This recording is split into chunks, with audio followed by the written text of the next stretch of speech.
దేశవ్యాప్తంగా రంగుల పండుగ హోలీ సంబరాలు ఎలా జరుగుతాయో మనందరికీ తెలిసిందే. అయితే ఒక్కో ప్రదేశంలో ఒక్కో రకమైన సాంప్రదాయం పాటిస్తూ ఉంటాం. రకరకాల పద్ధతుల్లో మనం హోలీని జరుపుకుంటాం. దేశమంతా రంగులు, గులాల్తో హోలీ ఆడుతుంటారు. కానీ విశ్వేశ్వరుడి నగరమైన కాశీలో మాత్రం హోలీ పండుగను చితాభస్మంతో జరుపుకుంటారు. దానినే మసానేకి హోలీగా అభివర్ణిస్తారు. ఈ సాంప్రదాయం సాక్షాత్తు శివశంకరుడే ప్రారంభించినట్లు మన పురాణాలు చెబుతున్నాయి.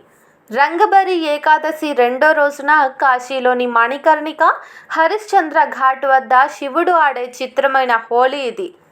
రంగబరి ఏకాదశి రోజున పరమశివుడు పార్వతీదేవిని పూజించిన తర్వాత కాశీకి తీసుకువచ్చాడు. అప్పుడు శివుడు పార్వతితో గులాల్తో గణాలందరితో కలిసి హోలీ ఆడుకున్నాడు. కానీ శ్మశానంలో నివసించే ప్రేతాత్మలు,